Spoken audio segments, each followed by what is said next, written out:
안녕하세요, 지나파파입니다. 여러분, 인생을 살아가면서 터닝포인트라는 것을 겪어보셨을까요? 이 영상을 보시는 많은 분들이 터닝포인트를 겪어보시지 않았을까 생각을 해봅니다. 저 역시도 정말 자잘한 터닝포인트도 있었지만 제 인생을 통째로 바꾼 터닝포인트가 딱 한 번 있었습니다. 오늘은 그 터닝포인트가 어떤 것이었고 그 터닝포인트 이후에 제 삶이 어떻게 바뀌었는지에 대해 이야기를 해보려고 합니다. 제가 2014년 8월부터 여행을 길게 했습니다. 먼저 미국을 시작을 해서 순조롭게 여행을 했죠. 그러다가 10월쯤에 워싱턴에 이제 도착을 했습니다. 그날도 행사를 잘 끝내고 마트에서 먹을 거를 좀 사서 돌아오는 길이었죠. 제가 머물고 있던 그 숙소는 좀 외곽 쪽이어서 한적한 동네였거든요. 그날도 아무런 생각 없이 초록불 되니까 좌우 문제없이 확인하고 건너던 순간이었습니다.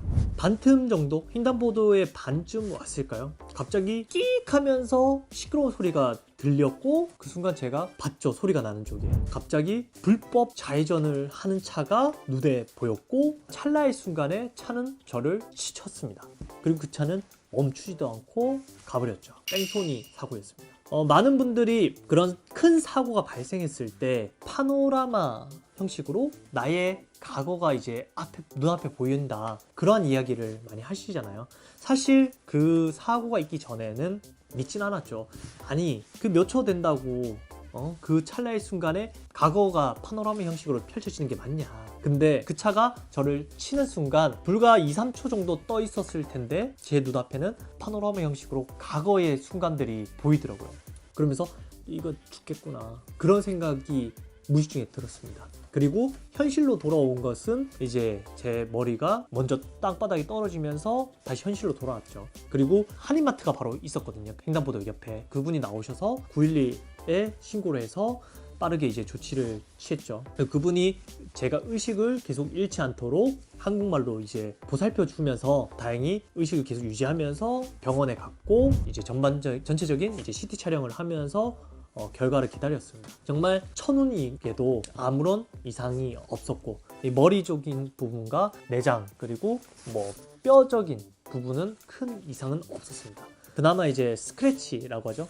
찰가상 정도만 발생을 해서 그날 퇴원을 해서 집으로 왔고 그리고 한 2주 정도 머물면서 다시 여행을 할 수 있었습니다. 사실 이제 경찰 그 결과서를 받았을 때 경찰이 이런 얘기 하더라고요. 만약에 SUV나 트럭 그런 큰 차였다면 100km 이상 달린 차였기 때문에 넌 죽을 수도 있었다, 럭키가이 하면서 좀 그런 이야기를 좀 해주셨어요. 그 사건 이후로 제 삶의 태도가 많이 바뀌었습니다. 내가 어떤 해야 할 일이 생긴다면 머뭇거려서 놓치지 말고 당장 실행에 옮기자. 물론 이제 판단을 해야겠죠. 이게 내가 했을 때 좋은 결과를 낼 수 있을지 없을지 그런 기본적인 판단은 다 하지만 그래도 그러한 이제 기본적인 상황이 됐을 때 기회가 온다면 하자, 이러한 이제 삶의 태도로 좀 많이 바뀌었던 것 같습니다. 그리고 또 든 생각이, 이러한 삶을 살아가기 위해서는 직장보다는 내가 주체가 돼서 결정할 수 있는 위치가 돼야 되겠고 그러기 위해서는 사업밖에는 없다. 그렇게 해서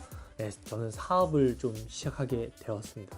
그렇게 이제 2016년 1월부터 사업을 시작해서 지금의 이 위치 올 수 있었던 이유이지 않을까 생각을 해봅니다. 그래서 저는 항상 언제 죽든 후회가 사실은 없습니다. 왜냐, 하고 싶은 일이 있다면 무조건 실행에 옮겼기 때문이죠. 물론 이게 100% 성공이라는 것은 없습니다. 저도 이제 6년 동안 삶을 또 살면서 그리고 사업을 또 하면서 실패라는 부분도 있었고 좀 아쉬운 결과를 낸 적도 많습니다. 하지만 그것들이 최선을 다해서 진행을 했기 때문에 실패를 했고 안 좋은 결과가 있다 한들 또 좋은 영양분이 돼서 더 나은 결과를 초래할 수 있는 그런 역할을 또 하더라고요. 그래서 오늘 이 시간에 여러분들께 하고 싶었던 말은 무엇이냐면 내가 언제 죽을지 모르니까 그 죽는 순간이 바로 지금이라고 했을 때 후회가 남는 그런 삶은 살지 말자라는 좀 생각을 가지고 삶을 살아가 보시면 어떨까. 그러면 분명 좀 더 삶의 만족도가 더 올라갈 거고 그리고 풍족한 삶을 더 살 수 있을 거라고 저는 생각을 합니다. 물론 제가 이제 지금의 위치가 물론 남들에게 보였을 때 엄청 이렇게 거창한 삶은 아니지만 그래도 남들에게 이야기할 때 뭔가 하고 있다. 그리고 내 삶은 이렇게 행복한 삶을 살고 있다 라고 자신있게 말할 수 있기 때문에 여러분들에게 좀 이 이야기를 하고 싶었습니다. 아무튼 네, 저의 터닝 포인트는 어떤 계기로 이제 발생을 했고, 그리고 어떠한 삶의 가치관을 가지고 지금까지 또 살아왔는지에 대해서 좀 이야기를 해봤습니다. 다음에도 제가 겪었던 경험을 가지고 여러분들과 좀 소통할 수 있는 그런 컨텐츠를 좀 만들어 볼게요. 그러면 다음에 또 오겠습니다. 안녕!